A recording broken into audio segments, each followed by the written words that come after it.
শিক্ষা আছে, একটি হচ্ছে ইসলামিক শিক্ষা, অন্যটি হচ্ছে জেনারেল শিক্ষা। আজকে যদি আমরা মুসলমান দুনিয়ার বুকে ইসলামী শিক্ষায় শিক্ষিত হতে পারতাম, আজ যে আমাদের সামনে যে সমস্ত অন্যায়গুলো ভেসে আসছে, জুলুমগুলো ভেসে আসছে, অত্যাচারগুলো ভেসে আসছে, এগুলো আসতো না। এগুলো আসার একটাই কারণ যে আমরা ইসলামী শিক্ষায় শিক্ষিত নয়, আমরা জেনারেল শিক্ষায় শিক্ষিত। এই কারণে এই সমস্যাগুলো ভেসে আসছে। জেনারেল শিক্ষাটা কিভাবে চালু হয়েছে? সর্বপ্রথম জেনারেল শিক্ষা যিনি আবিষ্কার করেছে, তিনি তার নিজ মেধাকে কাজে লাগিয়ে তিনি আবিষ্কার করেছেন। তিনার নিজ মেধাকে উদ্ভাবন করেছে। তিনি তো কারো কাছে প্রথমে শিক্ষা গ্রহণ করেনি, তিনি তো অলৌকিক ভাবেও শিক্ষা গ্রহণ করেননি। তিনি কি তাইলে মায়ের পেট থেকে শিক্ষা গ্রহণ করে এসেছেন? না। তাহলে তিনি মূর্খ ছিলেন? তিনি কিভাবে শিক্ষা গ্রহণ করলেন? আমাদের প্রথমে জানতে হবে, বিষয়টিকে আমরা মনোযোগ সহকারে বুঝি। যিনি সর্বপ্রথম জেনারেল শিক্ষা উদ্ভাবন করেছিলেন, তিনি চিন্তা ভাবনা করলেন, আমার নিজ মেধাকে কাজে লাগিয়ে এটা ওটা বুঝতে গিয়ে অন্যকে বোঝানোর জন্য একটি পদ্ধতি আবিষ্কার করলেন। যে পদ্ধতি আবিষ্কার করার কারণে মানুষ এরকম ভাবে শিক্ষা অর্জন করতে পারবে, দুনিয়ার বুকে আর মানুষ মূর্খ থাকবে না। তিনি যখন এইভাবে শিক্ষা আবিষ্কার করলেন, সেটা হচ্ছে জেনারেল শিক্ষা। মানুষের উদ্ভিদিতে সেটা ইলমে শিক্ষা হয় না। ইলমে শিক্ষা, ইলমে জ্ঞান ওটাকে বলে যেটা ওহীর মাধ্যমে আসে। ওহীবিহীন যেগুলো দুনিয়ার মধ্যে আছে সেগুলো ইলমি শিক্ষা নয়, ইসলামিক শিক্ষা নয়। সেগুলো হচ্ছে নিজের বুদ্ধি, নিজের মাথার অভিজ্ঞতা দিয়ে জেনারেল শিক্ষা। ইলমি শিক্ষা ওটা, ইসলামী শিক্ষা ওটা যেটা ওহীর মাধ্যমে আল্লাহ রাব্বুল আলামিন মানুষকে দান করে, ওটি হচ্ছে ইসলামিক শিক্ষা। আজকে আমাদের সমাজে শিক্ষার বড় অভাব। আমাদের সমাজে আজ শিক্ষা নেই, এই কারণে আজকে মুসলমান ভাই ভাই মারপিট করে, মুসলমান একে অপরের সঙ্গে দাঙ্গা লাগায়। আজ মুসলমান পার্টি করতে গিয়ে তারা নিজের ভাই ভাই খুন হচ্ছে। কারণটা কি?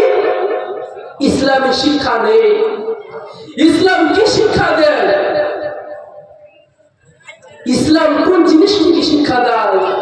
এই জন্য আজ থেকে 1400 বছর পূর্বে নবী পাক সাল্লাল্লাহু আলাইহি ওয়াসাল্লাম জানিয়েছেন, তালিবুল ইলমি ফারিজাতু আলা কুল্লি মুসলিমিন। প্রত্যেকটি মুসলমানের জন্য, নারী কিংবা পুরুষ, সকলের জন্য ইলমে জ্ঞান শিক্ষা করা ফরজ। আমরা যদি এই ইলমে জ্ঞান শিক্ষা না করতে পারি, আমাদের মতো হতভাগ্য আর কেউ নেই। দুনিয়ার বুকে খেলায় খেলায় জীবন কাটিয়ে যাবে, কিন্তু মরণের পরে আখিরাত বলে একটি জীবন আছে, আখিরাত বলে একটি সম্পদ আছে। সেই জিনিসটা যদি আমরা ইসলামী শিক্ষায় শিক্ষিত না হতে পারি, দ্বীনের জ্ঞান যদি না থাকে, ওই জায়গায় আমরা পাগলা হয়ে যাব। আজকে আমাদের হাতে ইসলামী শিক্ষা নেই, এই কারণে আজ মহিলাদের উপরে এতটা নির্যাতন হচ্ছে। দেশের মুখ্যমন্ত্রী নারী হওয়ার পরেও, তিনারা ক্ষমতায় আসার পরেও নারীরা কেন লাঞ্ছিত হচ্ছে, অপদস্থ হচ্ছে দিকে দিকে? একটাই কারণ, আপনি যেদিকে যাবেন ইসলামী শিক্ষায় শিক্ষিত নেন। এই কারণে আজকে আমাদের সমাজে ক্যান্সার দেখা দিয়েছে। যদি ইসলামী শিক্ষায় শিক্ষিত হতো আমাদের এই ক্যান্সার দেখা দিত না। আমাদেরকে কি করতে হবে? ইলমে জ্ঞান অর্জন করতে হবে। আল্লাহ রাব্বুল আলামিন বলেন, কুল হাল ইয়াস্তাবিল্লাযীনা ইয়া'লামুন ওয়াল্লাযীনা ইয়া'লামু ওয়াল্লাযীনা লা ইয়া'লামুন ইন্নামা ইয়াতাযাক্কারুল উলুল আলবাব। অর্থাৎ হে নবী আপনি বলে দেন, যারা জানে আর যারা জানে না তারা কখনো সমান হতে পারে না। বুদ্ধিমান লোকেরা, ইমানদার মানুষেরাই, জ্ঞানী মানুষেরাই উপদেশ গ্রহণ করে। আমাদের শিক্ষার বড় অভাব। কেননা মুসলমান যেদিকে এক ধাপ আগাবে, ইসলামিক শিক্ষা যদি থাকতো, সামনে এক ধাপ পা ফেললে পেছনে এক ধাপ পা ফেললে চিন্তা করার করে ফেলতো। কারণ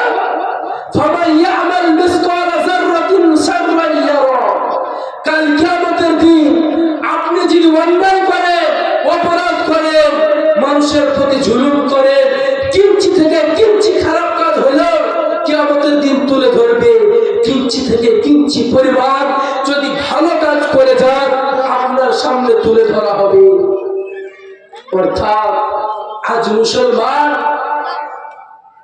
সেদিকে তাকায়, সেদিকে মুসলমানদের আজ দুর্নীতি, মুসলমানদের অশান্তি। এই যে শহরে 58,000 লোকের 58 লাখ লোকের এ শহর থেকে নাম বাদ দিয়ে দিয়েছে। কারণটা কি? বিজেপি সরকার চাইছে মুসলমানদেরকে যেভাবে হোক এদেরকে দুনিয়ায় রাখা যাবে না, এদেরকে দুনিয়া থেকে বিদায় করতে হবে। সমস্ত জাতির মুসলমানদেরকে টার্গেট। এরা হচ্ছে আমাদের পথের কাঁটা। এদেরকে যদি সরিয়ে ফেলতে পারি আর আমাদের কোনো অন্যায়, কোনো বাধা নেই, আমাদের মন চায় জিন্দেগি চালাতে পারবো। কিছুদিন আগে হারামখোর হরিণঘাটের বিধায়ক যে ওয়াসিম সরকার, সে কোরআন নিয়ে কুমন্তব্য করেছে।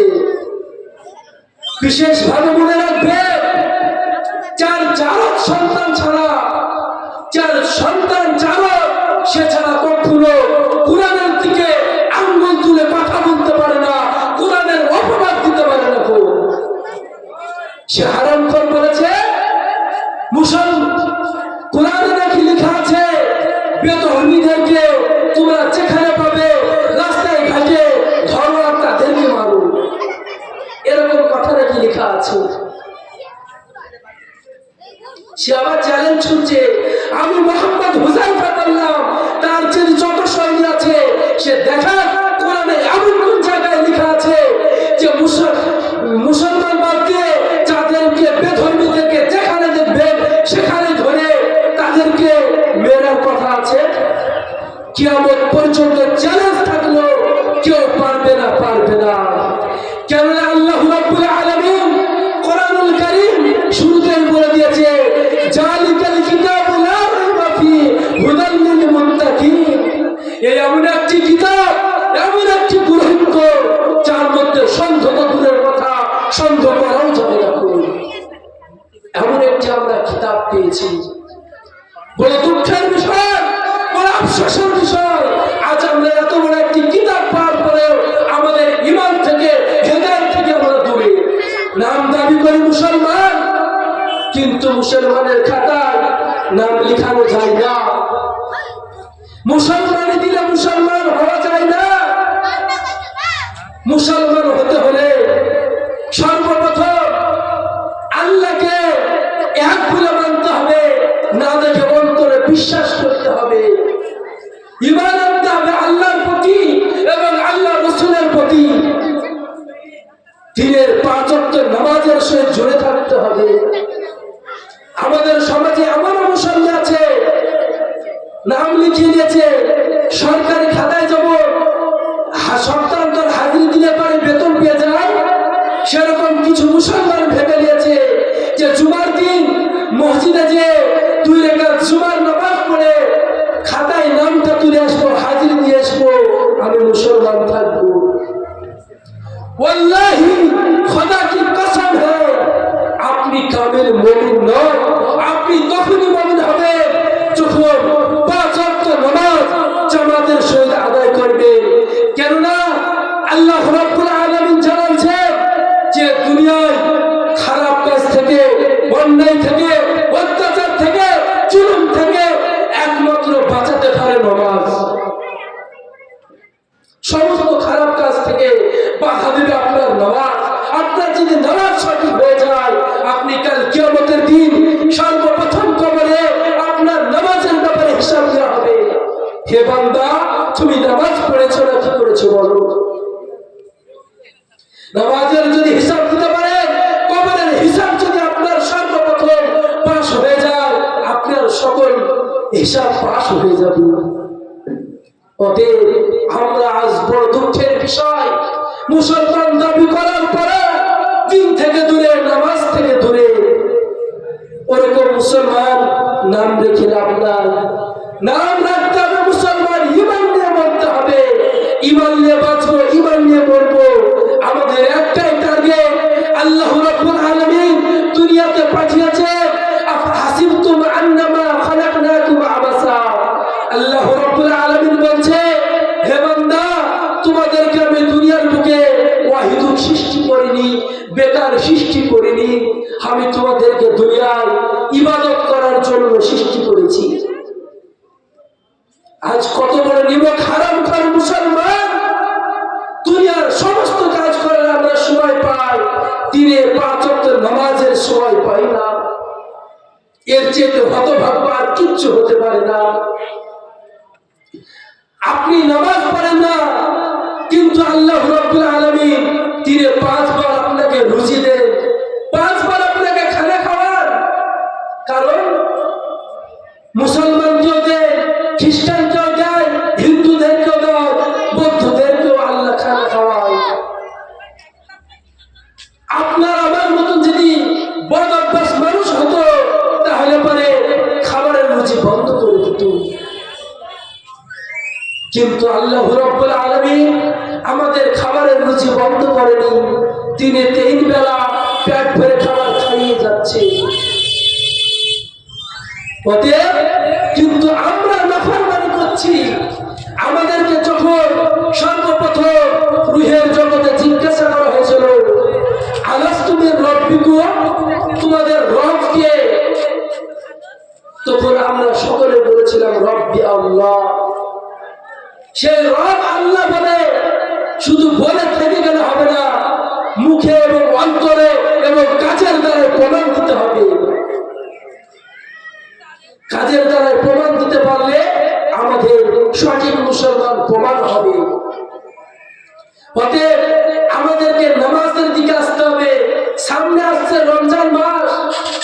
এই যে রমজান, আল্লাহর হাবিব সাল্লাল্লাহু আলাইহি ওয়াসাল্লাম রজব মাস থেকেই তৈরি থাকতে, যখন সামনে শাবান মাস আসতে, শাবানের 1 তারিখ থেকে নিয়ে শাবানের 14-15 তারিখ পর্যন্ত টানা রোজা রাখতে, রোজা রেখে তিনার অভ্যাস তৈরি করতে যে সামনে আসছে রমজান মাস, এই রমজান মাসে আমার রোজাগুলো যেন নষ্ট না হয়ে যায়।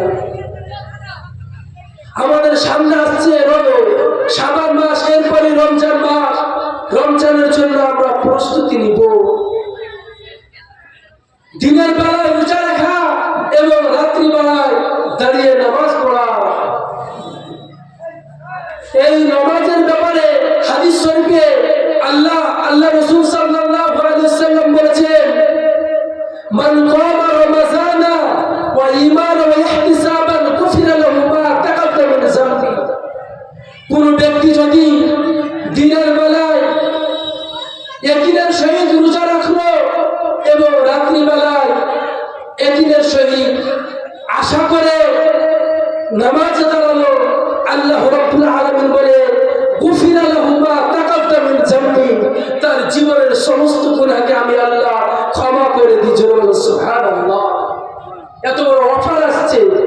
সামনে রমজান মাস, আমরা জানি না আল্লাহ রাব্বুল আলামিন আমাদের কতদিন জীবনে হায়াতে বাঁচিয়ে রাখে। সামনে রমজান পাবো কিনা আমাদের কারো গ্যারেন্টি নাই। আল্লাহর কাছে রাসূল করিম সাল্লাল্লাহু আলাইহি ওয়াসাল্লাম বেশি বেশি করে দোয়া করতে যে আমাদের সামনে রমজান মাস আসছে, রমজান মাসে যেন ইবাদত করে আমরা কামিয়াব হতে পারি। আমাদের মুসলমানের এই চিন্তা নেই, ফিকির হয়ে গেছে একটা। কি ফিকির? হানাফি, বেরেলি, ফারাজি, এই নিয়ে আমাদের শুধু তর্ক বিতর্ক। এরা বলে এই দল কাফের, অমুক দল কাফের, অমুক দল জাহান্নামী, এরকম ফতোয়া চলছে। ফতোয়া আল্লাহর হাবিব সাল্লাল্লাহু আলাইহি ওয়াসাল্লাম আজ থেকে 1400 বছর পূর্বে জানিয়ে গেছে, ইন্না বানি ইসরাঈলা তাফাররাকা আলা সিনতানি ওয়া সাবঈনা মিল্লাতান কুল্লুহুম ফিন-নার ইল্লা মিল্লাতান ওয়াহিদা। আল্লাহর হাবিব সাল্লাল্লাহু আলাইহি ওয়াসাল্লাম বলেন, বানি ইসরাঈলের জামানায় তারা 72 দলে বিভক্ত হয়েছিল। বাবা 72 দলে বিভক্ত হয়ে তারা পথভ্রষ্ট হয়ে গেছিল। রাসূল বললেন, আমার উম্মত আরেক ধাপ এগিয়ে যে তারা 73 দলে বিভক্ত হবে। কুল্লুহুম ফিন-নার, তারা সকলেই জাহান্নামে যাবে, ইল্লা মিল্লাতুন ওয়াহিদা, একটি দল হবে জান্নাতি। সে দলটি কারা? আহলে হাদিস তারা বলছে আমরা সে দলটি, বেরেলিরা বলছে আমরা সে দলটি, হানাফি মাযহাবের লোকেরা সারা বলছে আমরা সে দলটি। আজ থেকে রাসূল 1400 বছর পূর্বে জানিয়ে গেছে ওই দলটি হচ্ছে মা'না আলিহি ওয়া আসহাবিহি। যারা আমি রাসূলকে মানবে, আমার সাহাবীদেরকে মানবে, তারাই হবে জান্নাতি। সেই দলটির নাম হচ্ছে আহলে সুন্নাত ওয়াল জামাত। আহলে সুন্নাত ওয়াল জামাত হাদিসের ভাষায়, কেননা আল্লাহর হাবিব সাল্লাল্লাহু আলাইহি ওয়াসাল্লাম বলেছে, আমি দুনিয়া থেকে বিদায় নিয়ে চলে যাব, দুনিয়া থেকে চলে যাওয়ার পরে তোমাদের কাছে দুটি জিনিস রেখে যাব, এক কিতাবুল্লাহ আর দুই সুন্নতে রাসূলুল্লাহ সাল্লাল্লাহু আলাইহি ওয়াসাল্লাম। তোমরা যদি হেদায়েত প্রাপ্ত সাহাবীদের উপর আমল এবং আমি রাসূলের আমলকে তোমরা আঁকড়ে ধরো এবং আল্লাহর কিতাবকে ইয়ানি কোরআন শরীফকে যদি তোমরা আঁকড়ে ধরতে পারো, তোমরা দিন থেকে পথভ্রষ্ট হবে না, তোমরা গুমরাহ হবে না, তোমরাই সঠিক দল হবে। মা'না আলিহি ওয়া আসহাবিহি, তোমরাই হবে সেই দল আহলে সুন্নাত ওয়াল জামাত, তারাই হবে জান্নাতি। আজ কিছু মানুষ নবীকে সম্মানের নাম নিয়ে অপমান করতে চলেছে। কিছু কিছু কাজ এমন এমন বলে যে সেগুলো রাসূল করে না, কোনো হাদিসে পাওয়া যায় না, রাসূলের নাম দিয়ে চালায়। কেন আল্লাহর হাবিব সাল্লাল্লাহু আলাইহি ওয়াসাল্লাম বলেছে, যে ব্যক্তি আমি যে কথা বলিনি, আমার সাহাবী যে কথা বলে না, আল্লাহ যে কথা বলে নাই, কোনো মানুষ যদি বলে এটা রাসূল বলেছে, এটা সাহাবী বলেছে, তাহলে পরে সে ব্যক্তি সে যেন তার নিজের ঠিকানা বানিয়ে নেয় জাহান্নামে। রাসূল জানিয়ে গেছে। অতএব আমাদেরকে বেশি বাড়াবাড়ি করতে হবে না। আলেম ওলামারা যেটা বলবে এই ঠান্ডায় পড়ে থাকলে আমাদের হবে না, আমাদের নিজের আমলকে তৈরি করতে হবে। আজকে যেহেতু অনলাইনের যুগ, অনলাইন আপনি যেটাই চাইবেন সেটাই চলে আসছে।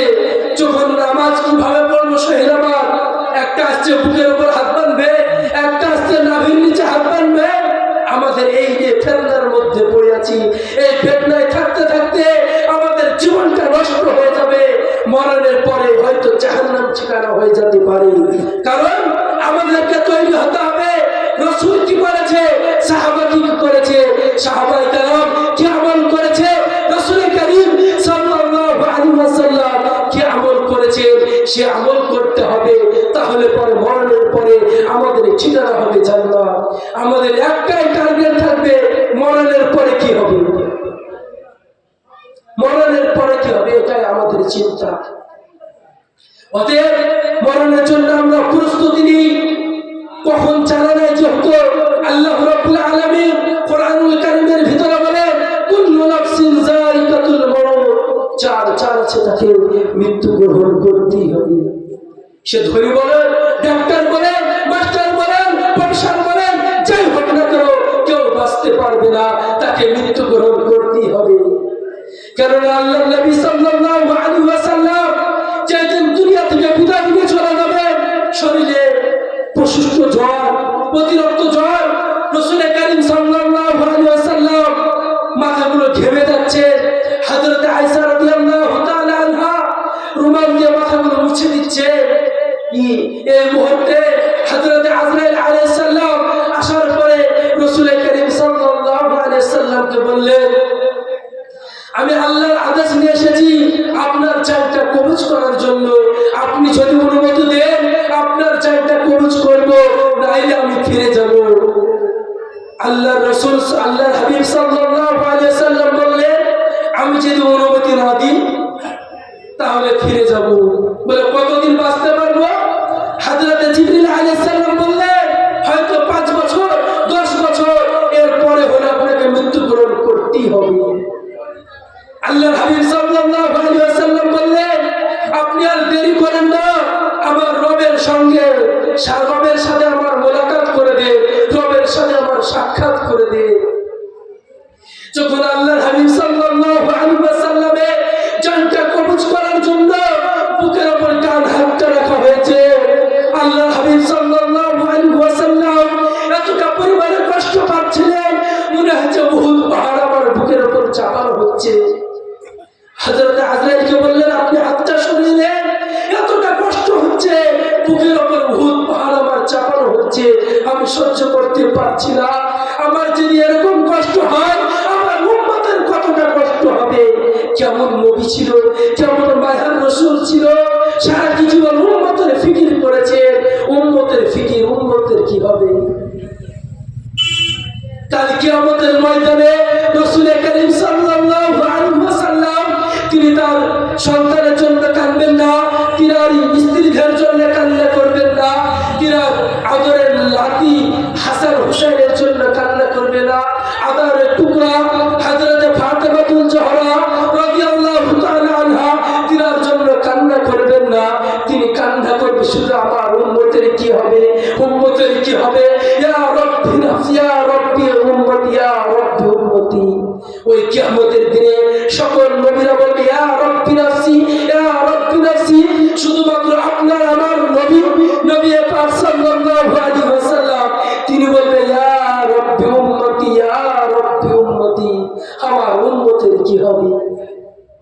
যে রাসূল সারাটি জীবন উম্মতের ফিকির করতে করতে দুনিয়া থেকে বিদায় নিলেন, সেই রাসূলের বুকে যখন এতটা চাপ হয়, এতটা শাস্তি হয়, আপনি আমি বলি আমরা কতটা গুনাহগার, আমাদের মওতের যন্ত্রণা কতটা বেশি হবে।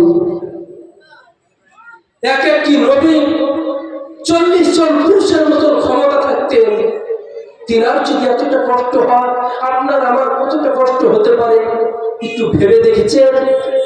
একটু চিন্তা করুন, একটু ফিকির করুন যে দুনিয়া থেকে তো বিদায় নিতে হবে।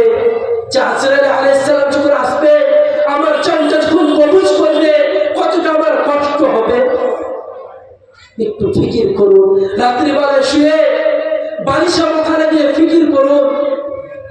কিন্তু হযরত আজরাইল আলাইহিস সালাম বললেন, আপনার উম্মতেরা এর চেয়ে তো আসান বিষয়ে জান কবজ হয়ে যেতে পারে।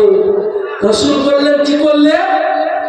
হযরত জিবরিল আলাইহিস সালাম বললেন, ইয়া রাসূলুল্লাহ, ইয়া হাবিবাল্লাহ, আপনার উম্মতেরা যদি 5 ওয়াক্ত সালাত আদায় করে, 5 ওয়াক্ত নামাজ আদায় করে, 5 ওয়াক্ত নামাজের পরে যদি সূরা বাকারার 255 নম্বর আয়াত, যেটাকে আয়াতুল কুরসি বলা হয়, সেটাকে যদি পাঠ করে, তার চেয়ে তো আশার রসুলের জান হবে, জান কবজ করে নেওয়া হবে।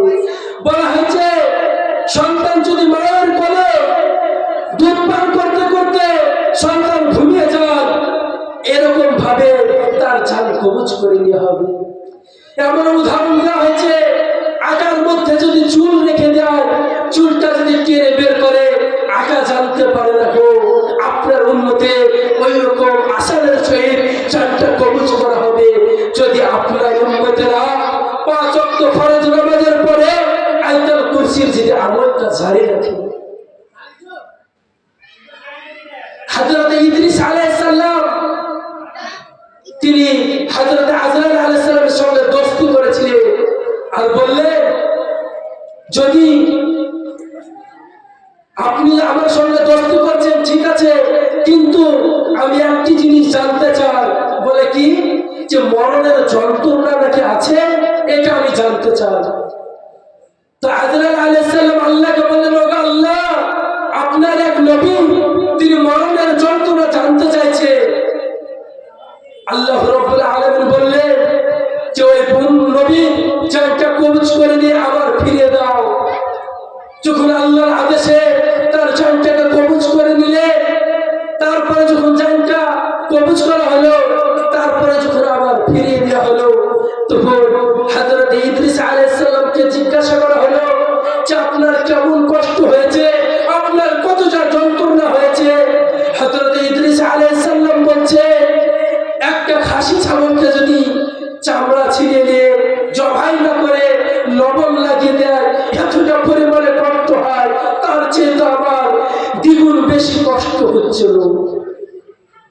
একটু চিন্তা করুন, নবীদের যদি এরকম শাস্তি হয়, নবীদের যদি এরকম জান কবজের শাস্তি কষ্ট হয়, তাহলে পরে আপনার আমার কেমন হতে পারে?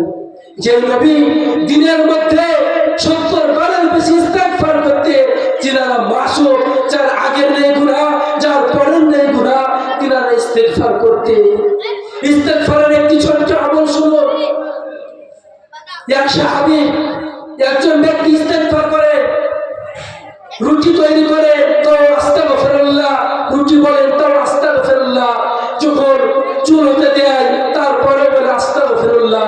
তিনার ইস্তেগফারের এতটা বড় আমল ছিল, তিনি আমল করতে করতে সে জামানার ইমাম আহমদ বিন হাম্বল রাহমাতুল্লাহ আলাইহি, তিনি একজন ইমাম, 4 জন বিখ্যাত ইমামের মধ্যে একজন ইমাম আহমদ বিন হাম্বল রাহমাতুল্লাহ আলাইহি।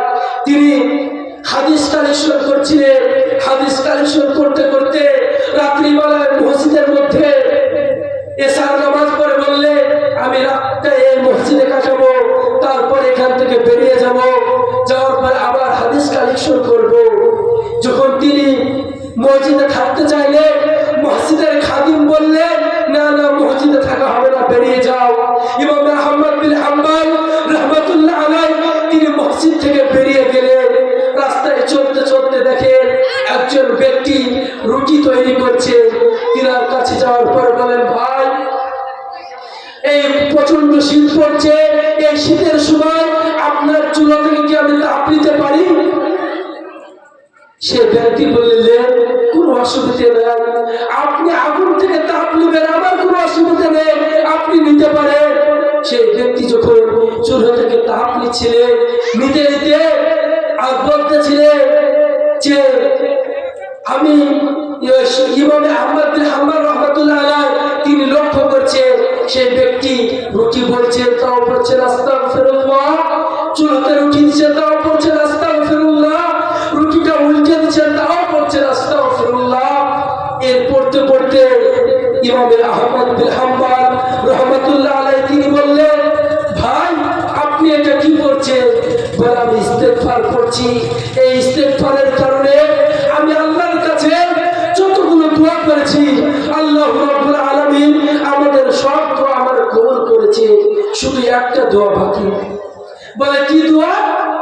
সে ব্যক্তি বললেন, এই যুগে সবচেয়ে বড় মুহাদ্দিস ইমাম আহমদ বিন হাম্বল রাহমাতুল্লাহ আলাইহি, তিনার সঙ্গে আমার সাক্ষাৎ করতে চাই, আমার এই দোয়াটা বাকি আছে। ইমাম আহমদ বিন হাম্বল রাহমাতুল্লাহ আলাইহি তিনি বললেন, আপনার এই দোয়াটাও কবুল হয়ে গেছে। জোরে বলেন সুবহানাল্লাহ। তিনি বললেন, কিভাবে? বললেন, এই যুগে সে আহমদ বিন হাম্বল আমি জড়িয়ে ধরে তিনাকে চুম খাচ্ছে না, বলছে, এই ইস্তেগফার করার কারণে আমার জীবনে যা চেয়েছি আল্লাহর কাছে আমি সব পেয়েছি। তিনি যদি পান, আমরা কেন পাবো না? এই ইস্তেগফার করে। ইস্তেগফারের বহুত গুরুত্ব আছে। ইস্তেগফার পাঠ করতে হবে দিনে, যে রাসূল করিম সাল্লাল্লাহু আলাইহি ওয়াসাল্লাম দিনে 70 বারের বেশি ইস্তেগফার করতেন। আমাদেরকে ইস্তেগফারের আমল করতে হবে। অনেকে ভাবছেন আমাদের অন্যায় হয়ে গেছে, আমরা তো জুলুম করে ফেলেছি, আমরা তো গুনাহ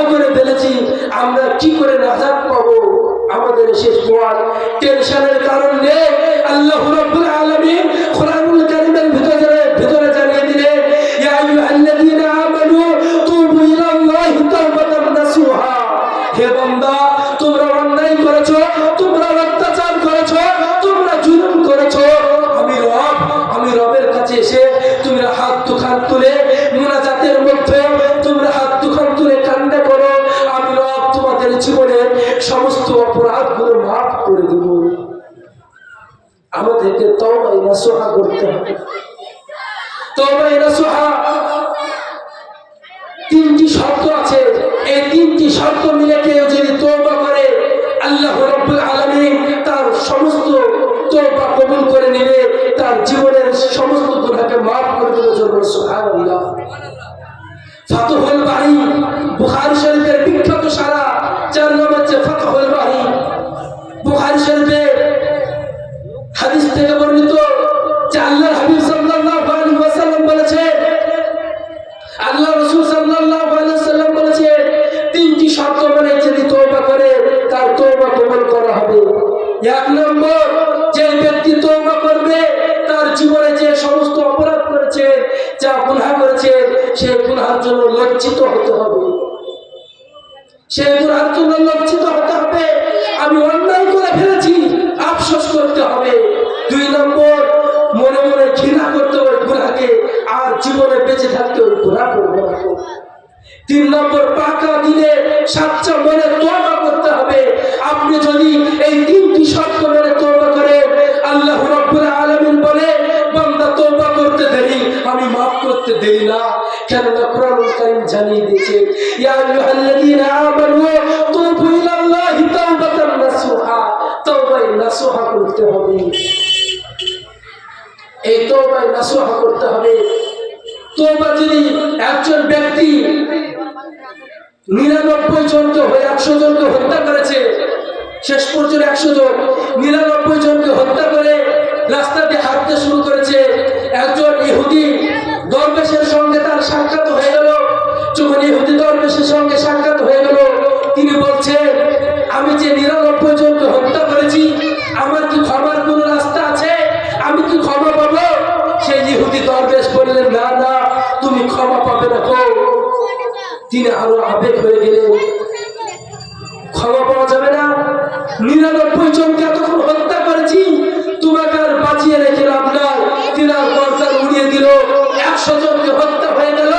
তিনার পরে মনে আরো ইচ্ছা জাগলো, আমি তো অন্যায় করে ফেললাম, এতক্ষণ তো 99 জন মানুষকে হত্যা করেছিলাম, এবার 100 জনকে হত্যা করে ফেললাম, এবার কি হবে? রাস্তা দিয়ে হাঁটতে হাঁটতে একজন ব্যক্তির সঙ্গে দেখা হলো, ইহুদি আলেমের সঙ্গে দেখা হলো। তিনার সঙ্গে সাক্ষাৎ হওয়ার পর বলে, ভাই, আমি 99 জন মানুষকে হত্যা করেছিলাম। করার পরে একজন ব্যক্তিকে জিজ্ঞাসা করলাম, আমার রব কি আমার এই ক্ষমা করবে? তিনি বলেছেন, না, ক্ষমা করবে না। এই জন্য তিনার গর্দানকে উড়িয়ে দিয়েছিলাম, তিনার গর্দানকে উড়িয়ে দিয়েছিলাম, এবং 100 জন হত্যাকারী এখন আমি। তো বলে, কি করলে আমার ক্ষমা হবে? সেই ইহুদি আলেমটি বললেন, তোমার ক্ষমা হবে, তুমি এখন যাও, বাইতুল মুকাদ্দাসের দিকে রওনা হও। সেদিকে যাওয়ার পরে দেখতে পাবে মসজিদের ভিতরে কিছু মানুষ সিজদার হালাতে আছে, তারা নামাজের হালাতে আছে, তারা ইস্তেগফার করছে, তারা তওবা করছে। তুমি যাও, সেখানে যাওয়ার পরে তওবা করো, আল্লাহ রাব্বুল আলামিন তোমার তওবাকে কবুল করে নেবে। তিনি শুধু এরাদা করেছিলেন, আমি তওবা করব আর অন্যায় করব না। তিনার ইচ্ছা ছিল এটাই, এই জন্য তিনি রওনা হয়ে গেলেন, বাইতুল মুকাদ্দাসের দিকে চলতে শুরু করলেন। চলতে চলতে আল্লাহর কি কারিশমা, তিনার রাস্তার মধ্যে ইন্তিকাল হয়ে গেল। তিনি কিন্তু তওবা করেন নাই, তিনার শুধু ইচ্ছা ছিল তওবা করব।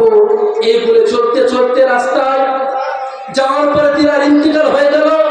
এবার কিছু আযাবের ফেরেশতা আর কিছু রহমতের ফেরেশতা এসে হাজির। আযাবের ফেরেশতারা বলে, এই মানুষ 100 জন মানুষকে হত্যা করেছে, ইনাকে আমরা জাহান্নামের দিকে নিয়ে যাব। রহমতের ফেরেশতারা বলে, না না না, ইনাকে জাহান্নামের দিকে নিয়ে যাওয়া হবে না, ইনাকে জান্নাতের দিকে নিয়ে যেতে হবে। কেন? তিনি তওবা করার ইচ্ছা করেছিলেন, তওবা করতে চাইছিলেন, তিনি বাইতুল মুকাদ্দাসের দিকে রওনা হয়েছিলেন তওবা করার জন্য। তখন এবার একজন ফেরেশতা বললেন, তোমরা এখান থেকে রাস্তা মাপ করো, বাইতুল মুকাদ্দাস কত দূর আর তিনার ব্যক্তিটা কত দূর। যদি যিনি যেখান থেকে এলাকা করেছিলেন সেখান থেকে যদি কাছে হয়ে যায়, তাহলে পরে আযাবের ফেরেশতারা তাকে জাহান্নামের দিকে নিয়ে যাবে। আর যদি সেই জায়গা থেকে বাইতুল মুকাদ্দাসের দিকে রাস্তা অল্প হয়ে যায়, তাহলে পরে তারা জান্নাতের দিকে নিয়ে যাবে। তিনারা রাস্তা মাপতে মাপতে দেখলেন বাইতুল মুকাদ্দাসের দিকে রাস্তা অল্প হয়ে গেল। এবার আজ রহমতের ফেরেশতারা বললে তোমরা আর তাকে জান্নাতের দিকে নিয়ে যেতে পারবে না, এই ব্যক্তিকে আমরা জান্নাতের দিকে নিয়ে যাব। জোরে বলুন সুবহানাল্লাহ। কারণ কি ছিল? তিনি ইচ্ছা করেছিলেন, ইরাদা করেছিলেন যে আমি পারবো, আমি তওবা করব, তাহলে পারে আল্লাহ আমার ক্ষমা করে দিবেন। একটাই কি টেনশনের কোনো কারণ নেই। অন্যায় করেছেন, হুকুমুল্লাহ আল্লাহর হক নষ্ট করেছেন, আল্লাহর কাছে হাত তুলে ক্ষমা চান, আল্লাহ ক্ষমা করে দিবে। কিন্তু মনে রাখবে, হুকুমুল ইবাদত যদি হয়, বান্দার হক যদি নষ্ট করেন, বান্দা যতক্ষণ পর্যন্ত মাফ না করবে আল্লাহ ততক্ষণ পর্যন্ত মাফ করবে না। এই জন্য হুকুমুল্লাহ আর হুকুমুল ইবাদ, আল্লাহর হক কি? নামাজ পড়েননি, রোজা রাখেননি, হজ করেননি, যাকাত দেননি, এগুলো দেননি, কিন্তু আল্লাহর কাছে যদি কান্না করেন আল্লাহ চাইলে আপনাকে মাফ করে দিতে পারে। আর হুকুমুল ইবাদ, মানুষের উপর জুলুম করেছে, মানুষের গীবত করেছে, মানুষের উপর অত্যাচার করেছে, মানুষকে ফাঁসির মঞ্চে ঝুলিয়েছে। একজন মানুষ তিনি কিছু জানে না, ঘুম থেকে ওঠার পর দেখে জেলখানায়। কারণ কি? স্যার কি কারণ সে নিজেও জানে না। এরকম যদি কলমের পূজা দিয়ে আপনি যদি এরকম করতে থাকেন, সেই ব্যক্তি যতক্ষণ পর্যন্ত আপনাকে ক্ষমা না করবে আল্লাহ রাব্বুল আলামিন ততক্ষণ পর্যন্ত আপনাকে ক্ষমা করবে না। এই জন্য মনে রাখতে হবে, এক হলো হুকুমুল্লাহ আর এক হচ্ছে হুকুমুল ইবাদ। জানতেও কখনো বান্দার হক নষ্ট করব না। যদি অন্যায় করে থাকি বান্দার হাত ধরে ক্ষমা চেয়ে নেব, কারণ জানা নাই আমাদের কখন মৌত চলে আসবে। আমরা দুনিয়ায় জানি প্রথমে আসে দাদা, তারপরে আসে বাবা, তারপরে আসে নাতি, এরকম সিরিয়াল আছে।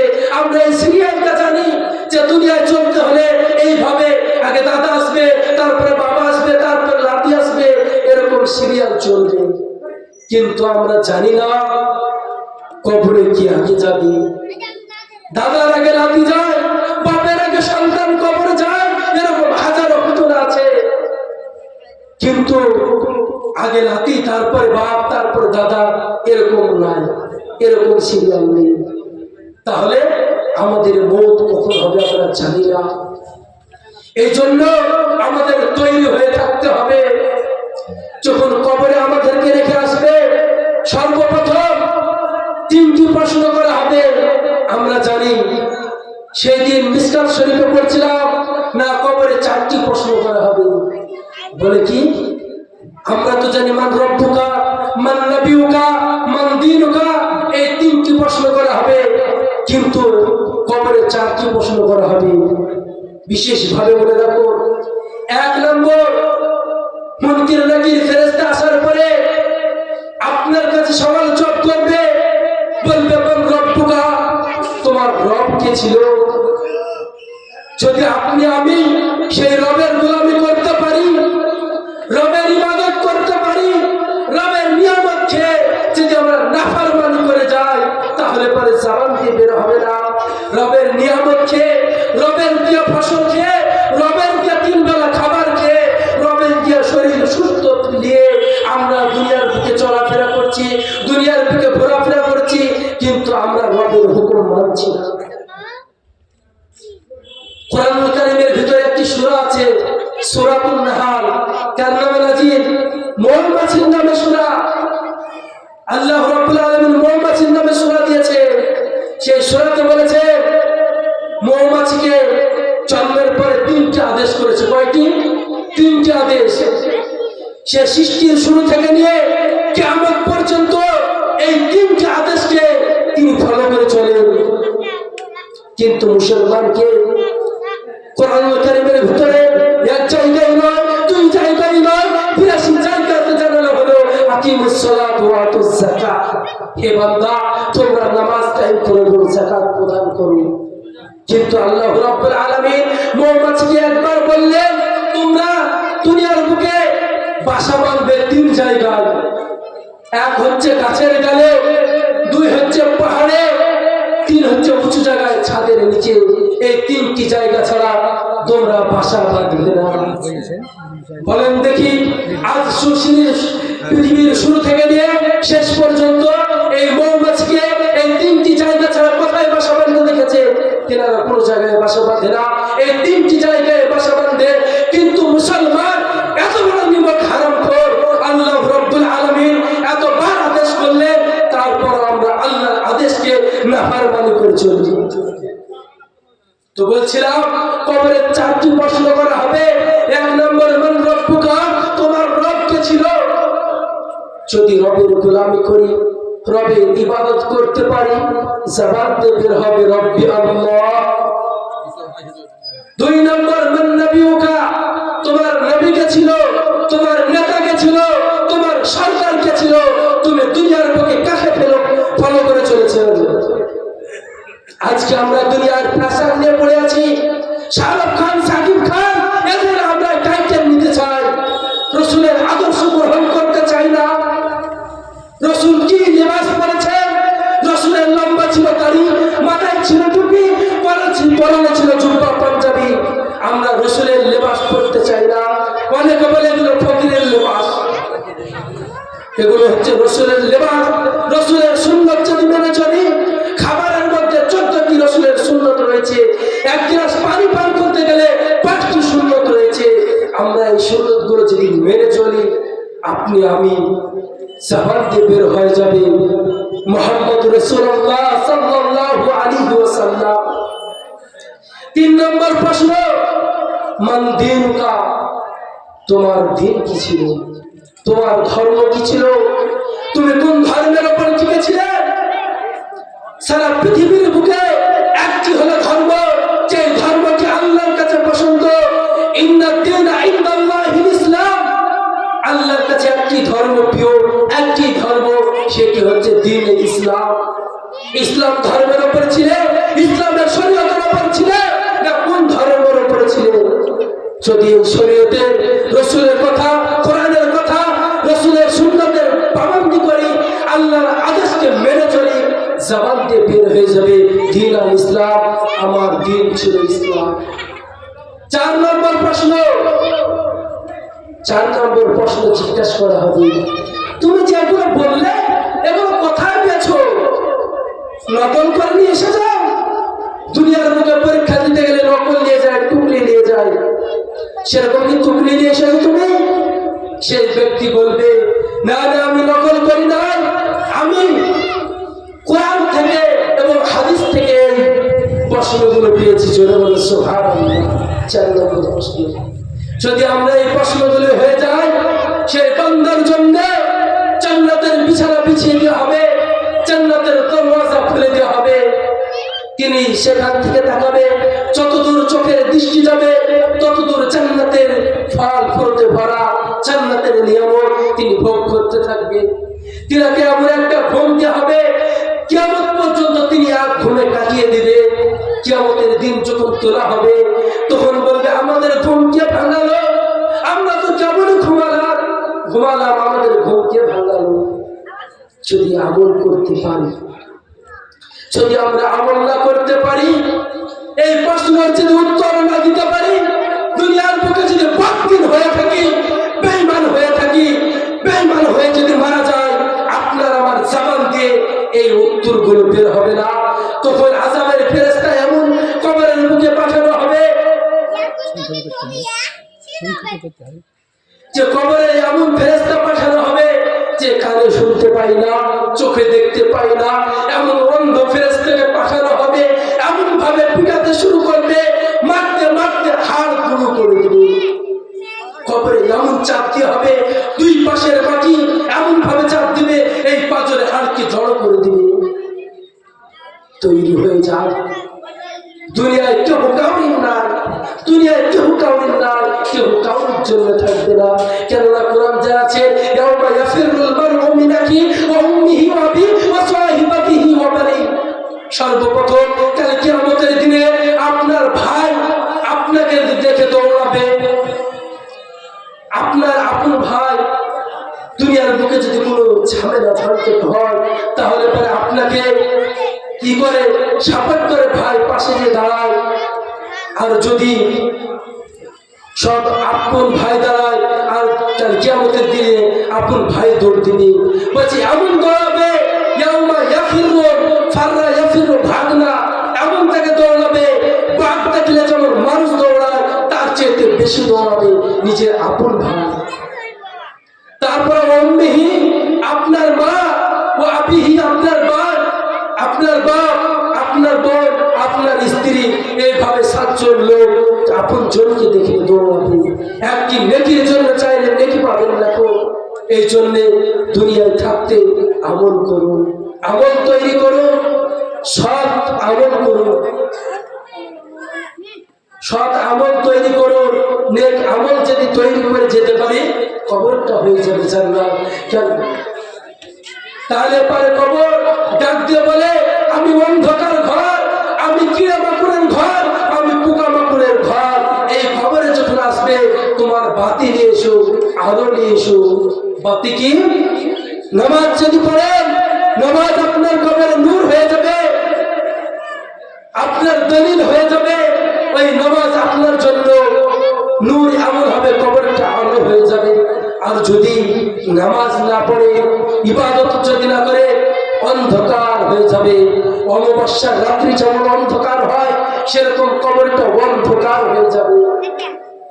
এই জন্যে বাপসি ভাইরা, আপনাদেরকে আমি একটি আহ্বান করলো, আপনাদের সন্তান হিসাবে যে যতদিন দুনিয়ার বুকে বাঁচবো নামাজি হয়ে যায়, দিনদার হয়ে যায়, দিনদার হয়ে যায়, ঈমানওয়ালা হয়ে যায়, কলমাওয়ালা হয়ে যায়। যদি কলমাওয়ালা হয়ে যায়, আজকে আমাদের দিকে চারিদিক থেকে আক্রমণ আসছে, কারণটা কি? পিঁপড়ে চিনে তো? পিঁপড়ে যে জিনিসটা মিষ্টি থাকে সেই জিনিসে পিঁপড়ে লাগে।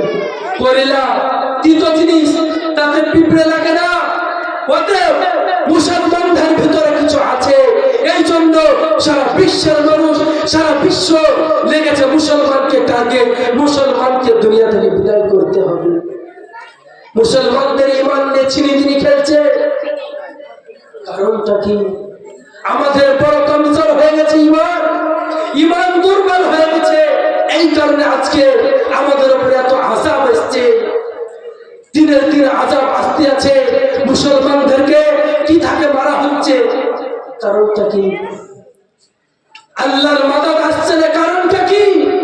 একটাই কারণ, আমরা বাতিল হয়ে গেছি, আমরা দিনকে ভুলে গেছি, ঈমানকে ভুলে গেছি, আল্লাহকে ভুলে গেছি, আল্লাহর রাসূলকে ভুলে গেছি। এই কারণে আজকে আমাদের চারিদিক থেকে গজব আসছে, আমাদের কোনো দিক থেকে সাহায্য আসছে না। এটাই হচ্ছে আমাদের কারণ যে আমরা দিন থেকে সরে গেছি, ঈমান থেকে সরে গেছি। অর্থাৎ আপনাদেরকে বলবো, আমরা দিনের মধ্যে আসি, দিনের ভিতরে ফিরে আসি। সর্বপ্রথম মানুষ কালকে যারা জাহান্নামে যাবে, কিছু মানুষ জান্নাতের বাগানে ঘোরাফেরা করবে, আরাম করতে করতে দেখবে হঠাৎ তাদের জাহান্নামের দিকে নজর চলে যাবে। যাওয়ার পরে বলবে চলো তো দেখি, এরা তো আমাদের সাথী, একসঙ্গে চায়ের দোকানে বসে চা পান করতাম, একসঙ্গে চলাফেরা করতাম, এরা আজ কি কারণে জাহান্নামে এলো, চলো এদেরকে বাঁচানো যায় কিনা দেখি। একজন অপরজনকে বলবে, দুইজন মিলে জাহান্নামের যে দারোয়ান ফেরেশতা মালিক আছে তিনার কাছে যাওয়ার পরে বলবে, ও জাহান্নামের ফেরেশতা দারোয়ান মালিক, এরা কি কারণে জাহান্নামে এসেছে বলো।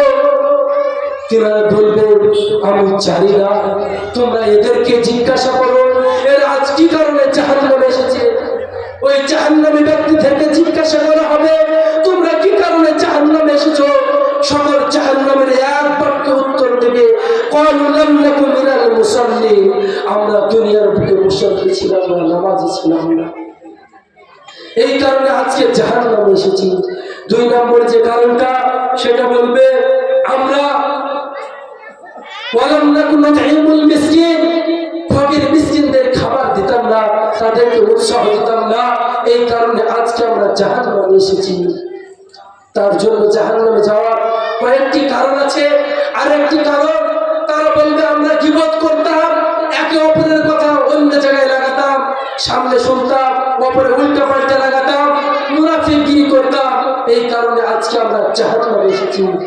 এই কারণগুলো কাল কিয়ামতের দিন আপনার আমার হয়ে দাঁড়াতে পারে যদি আমল সহি না করি। একটি আহ্বান করব, দিনী ভাই আমার, দিনী বোন আমার, পর্দার আড়ালের মা বোনেরা, যতদিন দুনিয়ার বুকে বাঁচবেন একটাই নসিহত, শোনার চেয়েতে বলার চেয়েতে একটাই, শুধু আমল করতে হবে বেশি। কেননা ইন্নামাল আমালু বিন্নিয়াত, নিয়তটা যদি আমার সহি হয়ে যায় আমার সকল আমল সহি হয়ে যাবে। এই জন্য আমাদেরকে নিয়ত সহি করতে হবে, আমল করতে হবে। আল্লাহ রাব্বুল আলামিন যা কিছু বললাম সর্বপ্রথম আগে আমাকে আমল করা এবং আপনাদের সকলকে আমল করার তৌফিক দান করুন। সকলে বলে আল্লাহুম্মা আমিন। বলার ক্ষেত্রে যদি ভুলকৃত হয়ে যায় আপনাদের সন্তান হিসাবে মাফ করে দিবেন। এই বলে আজকের আমার সংক্ষিপ্ত আলোকপাত ইতি করছি। ও আখির দাওয়ানা আলহামদুলিল্লাহি রাব্বিল আলামিন। আসসালামু আলাইকুম ওয়া রাহমাতুল্লাহি ওয়া বারাকাতুহু।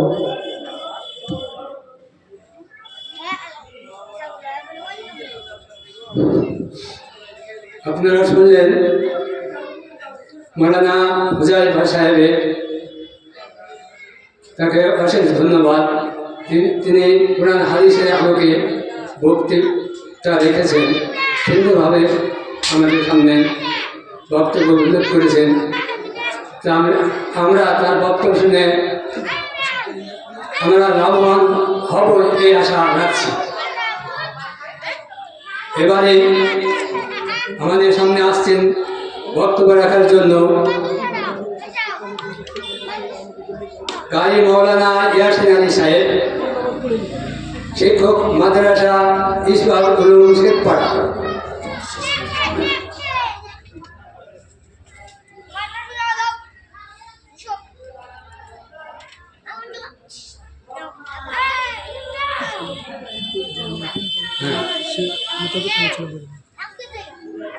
সাতটা থেকে 7টা 15 পর্যন্ত।